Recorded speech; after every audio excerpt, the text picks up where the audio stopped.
Bom, meninos, no encontro anterior, eu passei para vocês um quadro com as propriedades que os compostos da química inorgânica possuem.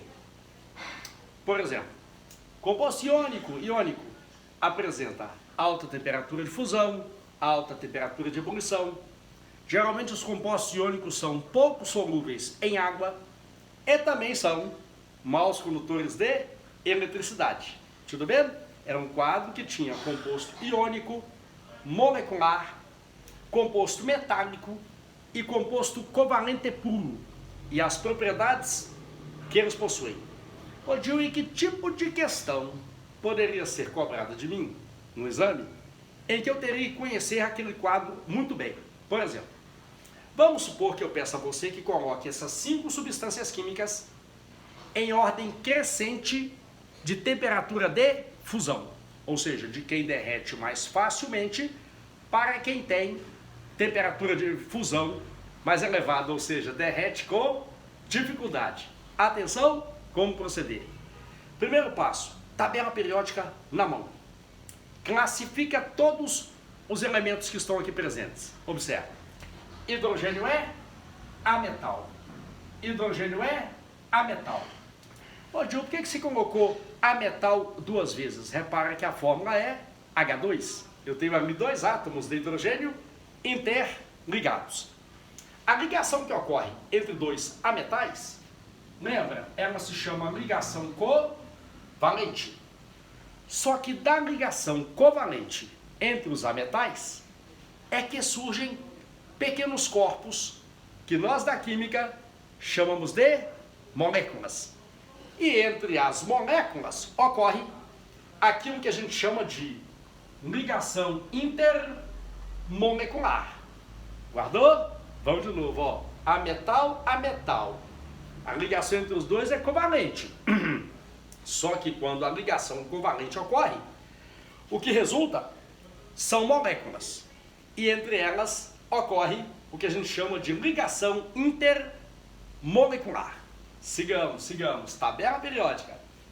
Ferro é metal. Ferro é metal. Ô Gil, mas agora não apareceu o 2. Não apareceu o 2, mas pense no material. Imagina o seguinte, eu tenho uma barra de ferro. Em uma barra de ferro você terá infinitos átomos de ferro interligados. E a ligação que ocorre entre os metais, ela é chamada de ligação metálica.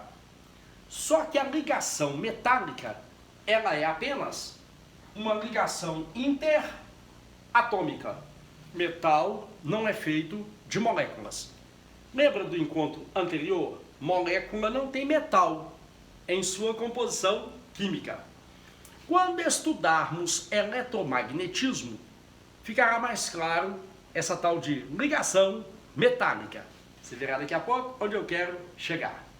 Agora vamos para o NaCl, sal de cozinha. Sódio é metal, cloro é ametal. Metal com ametal, a ligação chama-se iônica. Composto iônico, de novo, é feito de íons. Ele não é feito de moléculas. Então aqui também eu só tenho ligação interatômica. Vamos à água. Água tem hidrogênio, que é ametal, oxigênio, ametal. Acostume-se com essa frase.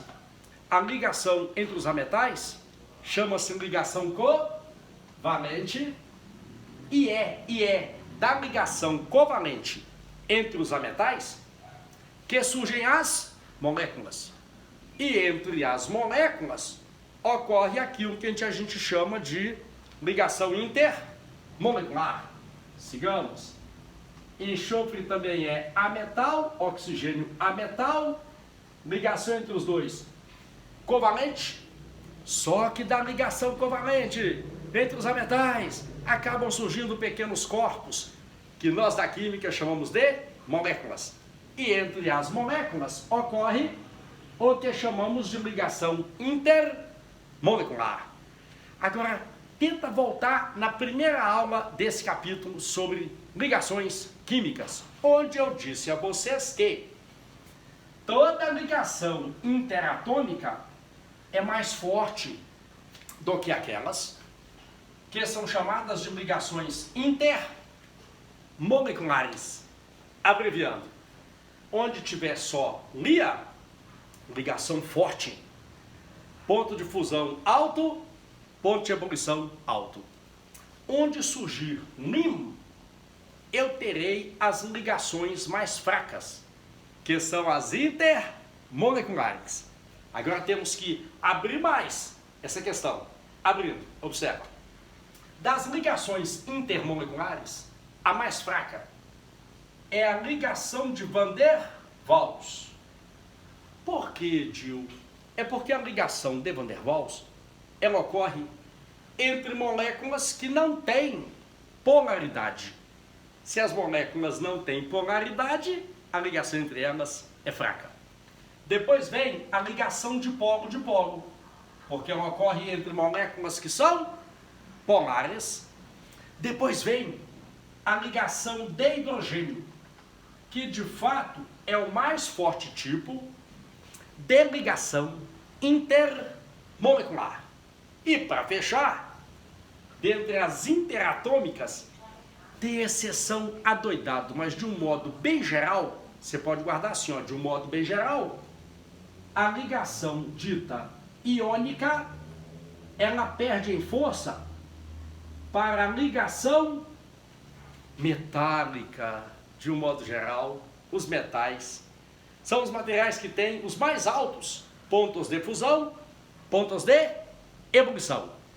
Agora você vai pegar as 5 substâncias que eu sugeri e enquadrar cada uma delas em um desses casos. Vamos lá, quer ver? Em que tipo de situação eu tenho? LIM, só LIM, ligação intermolecular. Observa, ligação intermolecular aparece no hidrogênio, na água e no monóxido de enxofre. Tudo bem. Então, um desses 3 terá o ponto de fusão mais baixo. Ligações intermoleculares fracas. Agora, eu tenho que pegar alguém que seja apolar.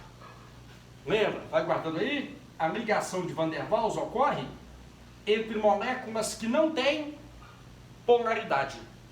Que tipo de molécula aqui presente não tem polaridade? São as moléculas de hidrogênio. Vamos desenhar só para confirmar tal afirmativa. Hidrogênio é assim, ó, HH. Como são 2 átomos iguais, um não vai ganhar elétrons do outro e nem perder elétrons para o outro. De fato, hidrogênio é feito de moléculas e são moléculas apolares. Foi-se embora o hidrogênio. Aqui estava a água e o SO. Vocês estão acompanhando? Aqueles que têm, aqueles que são feitos de moléculas. Agora viria quem? Viria SO. S dupla O. Como o oxigênio é mais eletronegativo do que o enxofre e aqueles vetores não se equilibram, a molécula de SO, ela tem região mais negativa e região mais positiva, molécula do tipo polar.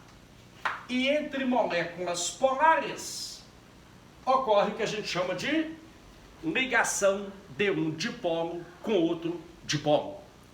Restou dos feitos de moléculas a água. Confirmando com o desenho, já desenhamos a estrutura da água em outros encontros. A água é assim, ó. O, H, geometria angular. Como o oxigênio é mais eletronegativo do que os hidrogênios, e esses vetores não se equilibram, a molécula de água também tem polaridade.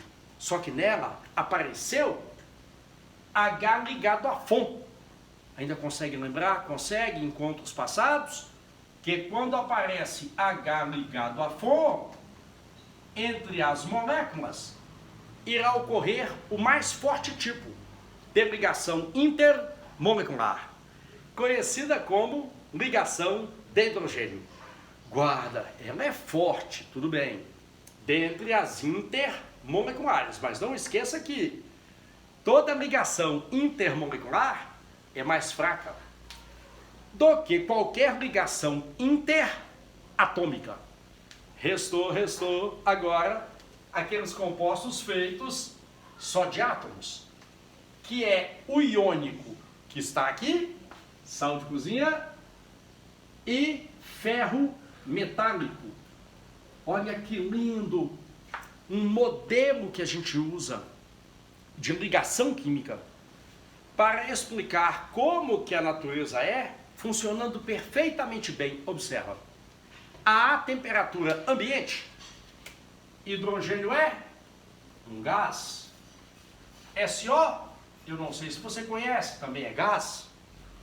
A temperatura ambiente, a água está principalmente no estado líquido.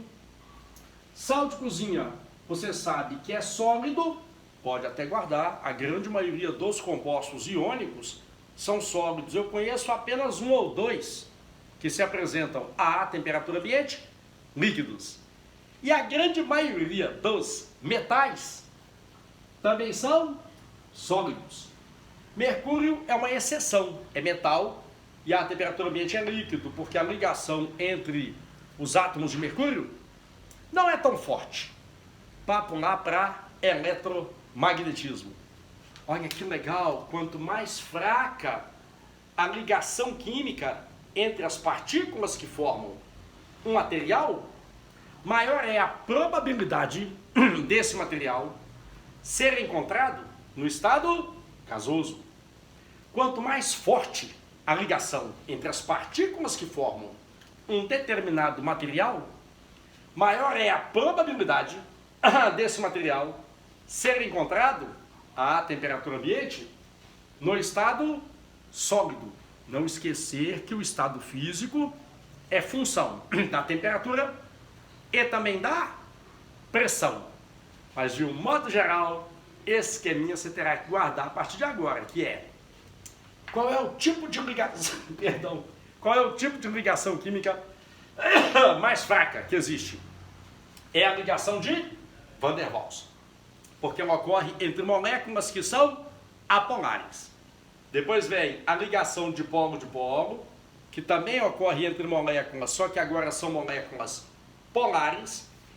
Depois vem a ligação de hidrogênio, que ocorre entre moléculas que têm uma polaridade maior. Não esquecer da ligação de hidrogênio, H ligado a FON. E de um modo bem geral, os compostos iônicos apresentam uma temperatura de fusão inferior à temperatura de fusão dos compostos metálicos. Espero que com isso você consiga pegar compostos químicos quaisquer e tentar descobrir quem tem maior temperatura de fusão, maior temperatura de ebulição e os porquês destas propriedades.